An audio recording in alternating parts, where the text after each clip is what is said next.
TDP MP Kanakamedala Ravindra Kumar మీడియాతో మాట్లాడుతున్నారు. అలా చూద్దాం. సరఫరా కావాలి అంటే ఎట్లాగంటే శ్రీశైలం కుడి కాలువకి, తెలుగు గంగా, గాలేరి నగర్ ప్రాజెక్టులకు సరఫరా కావలసినటువంటి సాగునీరు కూడా పోతిరెడ్డిపాడు హెడ్ రెగ్యులేటర్ ద్వారా సరఫరా కావాలి. శ్రీశైలం కుడి కాలువ ద్వారా కర్నూలు, కడప జిల్లాల్లో 1,90,000 ఎకరాలకు, తెలుగు గంగ ద్వారా కడప, కర్నూలు జిల్లాల్లో సుమారు 2,75,000 ఎకరాలకు, గాలేరు నగరి ద్వారా కర్నూలు, కడప, అనంతపురం జిల్లాల్లో 3.25 లక్షల ఎకరాలకు ఈ నష్టం వాటిల్లుతుంది. ఇది గనక పోతిరెడ్డిపాడు ప్రాజెక్టుని గనక నీరు జరగకుండా, సరఫరా చేయకుండా ఉండేటట్లయితే. అలాగే కడప జిల్లాలో ఉక్కు పరిశ్రమకు కానీ, రాయలసీమలో థర్మల్ ప్లాంట్కి కానీ నీరు అందదు. అలాగే తెలుగు గంగ ద్వారా అంతర్రాష్ట్ర జల ఒప్పందాల ప్రకారం తమిళనాడు రాష్ట్రానికి 15 టీఎంసీల వాటరు సరఫరా చేయవలసి ఉంది. అందులో మహారాష్ట్ర 5 టీఎంసీ, కర్ణాటక 5 టీఎంసీ, ఆంధ్ర, తెలంగాణ కలిపి 5 టీఎంసీ త్రాగునీటిని సరఫరా చేయాలి. అది కూడా సరఫరా చేసే పరిస్థితి లేదు మనకి.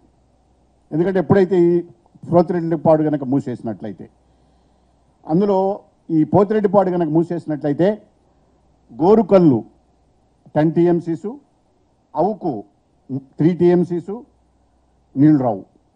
అలాగే వెలుగోడులో 16 టీఎంసీసు, బ్రహ్మంగారి మఠం 7 టీఎంసీసు, SR1 1.8 టీఎంసీసు, SR2 2.27 టీఎంసీసు రిజర్వాయర్లు కూడా ఎండిపోతాయి.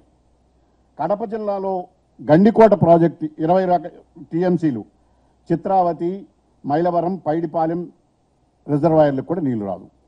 అంటే పోతిరెడ్డిపాడు ద్వారా మొత్తం రాయలసీమ మొత్తం ఎడారిగా మారిపోయేటట్టు పరిస్థితి ఉన్నది. ఇలాంటి ఎడారిగా మారిపోయేటటువంటి పరిస్థితి తీసుకురావడానికి పోతిరెడ్డిపాడు మూసేయాలని రాతపూర్వకంగా బ్రిజేష్ కుమార్ ట్రిబ్యునల్ ముందు వాళ్ళ యొక్క వాదనలు అఫిడవిట్ రూపంలో సమర్థించారు.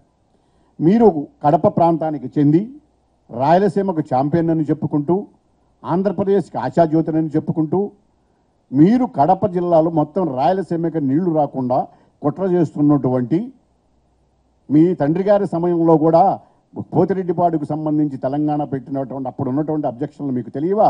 ఉద్యమకాలంలో ఇవన్నీ మరిచిపోయి ఈ రోజున అన్ని ప్రయోజనాలను తాకట్టు పెట్టి పోతిరెడ్డిపాడు ప్రయోజనాలను, మీ ప్రయోజనం కోసం తెలంగాణలోని పోతిరెడ్డిపాడు హెడ్ రెగ్యులేటర్ మూసివేయటం ద్వారా మీరు ఎడారి చేయదలుచుకున్నారా అనే ప్రశ్నని మనం వైఎస్ఆర్సీపీ పార్టీని, ముఖ్యంగా ఆ పార్టీ అధ్యక్షుడు జగన్మోహన్ రెడ్డి గారిని ప్రశ్నించాల్సి ఉంది. అలాగే మచ్చుమర్రి కూడా మూసేయాలని చెప్తున్నారు. వాళ్ళు కూడా ఈ బ్రిజేష్ కుమార్ ట్రిబ్యునల్లో జరగాల్సిన దాంట్లో అది కూడా మూసేయమని చెప్పేసి లిఖితపూర్వకంగా ఒక అఫిడవిట్ దాఖలు చేశారు.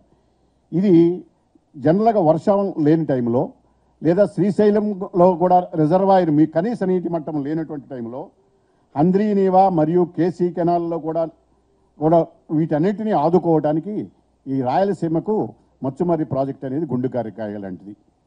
అలాంటి ప్రాజెక్టును కూడా అడ్డుకోవటం ద్వారా కరువు సమయాల్లో మినిమం స్టోరేజ్ కెపాసిటీ లేనప్పుడు ఈ మచ్చుమర్రి ప్రాజెక్టును కూడా మూసేసినట్లయితే అసలు తెలంగాణకి మంచినీళ్ళు అయినా, రాయలసీమకి మంచినీరు అయినా అందుతాయా లేదా అనే విషయాన్ని కూడా మనం పరిశీలించవలసినటువంటి అవసరం ఉన్నది.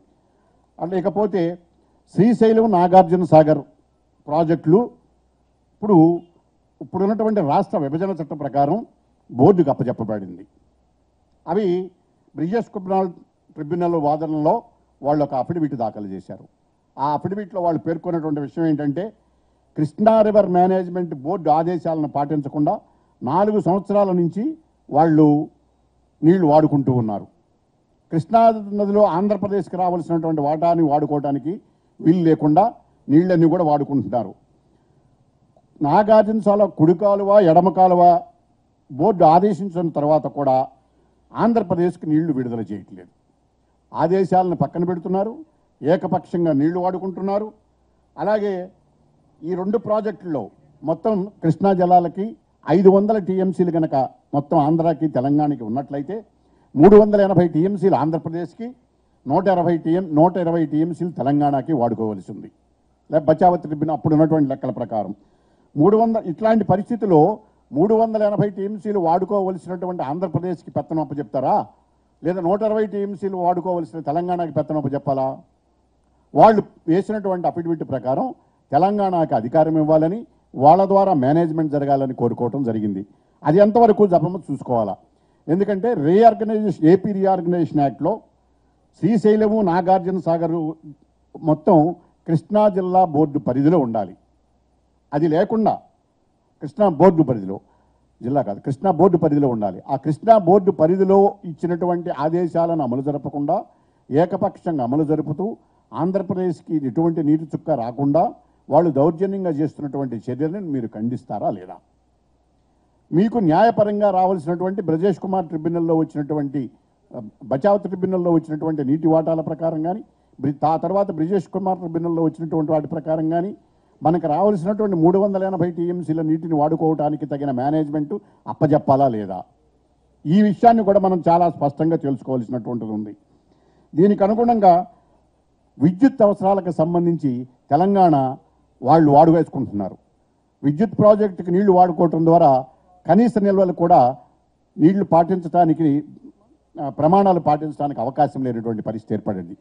ఈ పరిస్థితిని కూడా మీరు ఖండిస్తున్నారా లేదనేటువంటి అంశాన్ని చూసుకోవాల్సింది. ఇకపోతే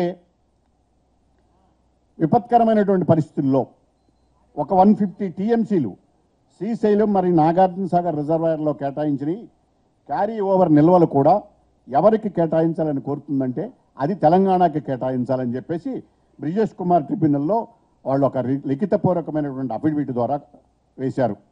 దానిలో వాళ్ళ వాదన కనుక చూసుకున్నట్లయితే సహజంగా జూన్లో రావాల్సినటువంటి వర్షాలు లేట్ అవుతున్నటువంటి టైంలో ఈ వాతావరణ మార్పుల రీత్యా కానీ, ఋతుపవనాల్లో మార్పుల రీత్యా కానీ కృష్ణానది ఎగువన ఉన్న రాష్ట్రాలు తమ ప్రాజెక్టుల కోసం నీటినన్నింటినీ వాడుకుని క్రింద లోయర్ రైపేరియన్ స్టేట్స్కి అయినటువంటి ఈ తెలంగాణ కానీ కృష్ణాకి కానీ మంది లోయెస్ట్ రైపేరియన్ స్టేట్. మనం కనుక ఇక్కడ నీళ్లు వాడుకోకపోతే సముద్రంలోకి వెళ్ళి కలుస్తాయి. సముద్రంలోకి వెళ్ళే నీటిని కలవకుండా దాన్ని మనం ఆపుకొని మన ప్రాజెక్టులకు ఉపయోగించుకోవడానికి చేస్తుంటే మన ప్రాజెక్టులు కట్టడానికి వీలు లేకుండా తెలంగాణ ప్రభుత్వం అడ్డం పడుతూ ఉన్నది. అలాంటి అడ్డం పడే పరిస్థితుల్లో మనం ఇట్లాంటి పరిస్థితులు 150 టీఎంసీలు రిజర్వాయర్లో ఉన్నప్పుడు, క్యారీ ఓవర్ రిజర్వాయర్లో పెట్టుకున్నప్పుడు వాటిని వాడుకోవడానికి ఆ మొత్తం వాళ్ళకే కేటాయించాలని చెప్పేసి చెప్పడం జరుగుతున్నది. అది ఎంతవరకు సమంజసం అనేది కూడా మనం ఈరోజు అడగవలసి ఉంది.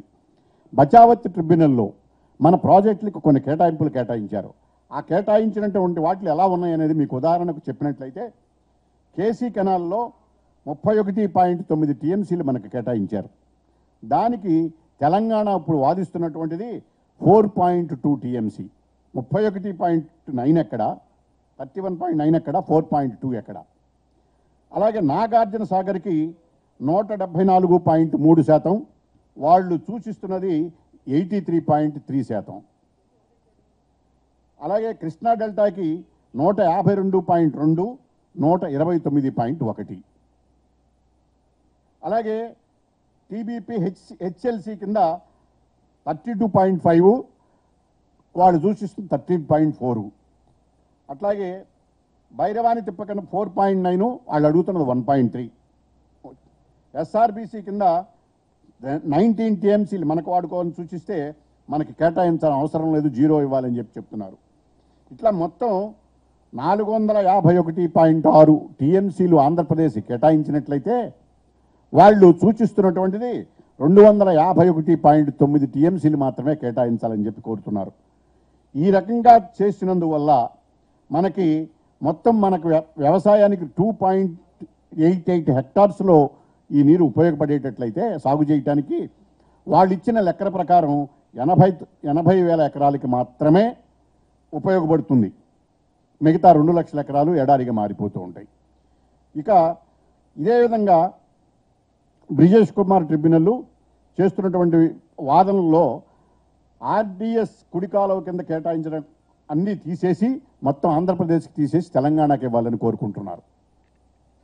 ఇకపోతే మెయిన్ ముఖ్యమైనటువంటిది ఆంధ్రప్రదేశ్ జీవనాడి ప్రస్తుతం వివాదాస్పదంగా కేంద్రం వివాదాస్పదం చేసి డబ్బులు రిలీజ్ చేయకుండా ఉన్నటువంటి పోలవరం ప్రాజెక్టుని గురించి మనం ఆలోచించినట్లయితే పోలవరం ప్రాజెక్టులో మనకి ఎటువంటి పరిస్థితుల్లోనూ నిధులు కేటాయించకుండా ఖర్చు పెట్టినటువంటి నిధులు రీఎంబర్స్ చేయకుండా ప్రాజెక్టు పురోగతి లేకుండా ఇక్కడ వైఎస్ఆర్సీపీ టీఆర్ఎస్తో కలిసి కేంద్ర ప్రభుత్వంతో లాలూచాయి ఖర్చు పెట్టిన రీఎంబర్స్మెంట్ ఇవ్వకుండా కూడా చేస్తున్నారు.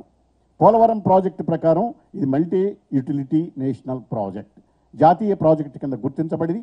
కేంద్ర ప్రభుత్వమే పూర్తిగా నిధులు భరించి ప్రాజెక్టును నిర్ణీత కాలంలో పూర్తి చేసి చేయవలసి ఉన్నది. ఇది ఏపీ రీఆర్గనైజేషన్ యాక్ట్లో పేర్కొనబడి ఉన్నది. ఏపీ రీఆర్గనైజేషన్ యాక్ట్లో పేర్కొన్నారు అంటే 2 రాష్ట్రాల మీద అది బైండింగ్ అని, 2 రాష్ట్రాల అంగీకారం తర్వాతనే అది వచ్చిందనేటటువంటిది మనం గమనించవలసిన విషయం.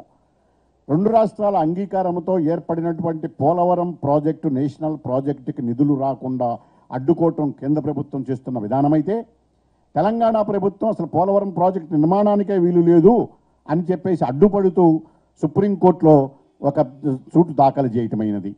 ఆ దాఖలు చేసిన దాంట్లో పోలవరం ప్రాజెక్టుకు సంబంధించిన కట్టడానికి వీల్లేదని వాటికి తీవ్రమైనటువంటి అభ్యంతరాలు లేవనెత్తు చేస్తున్నారు.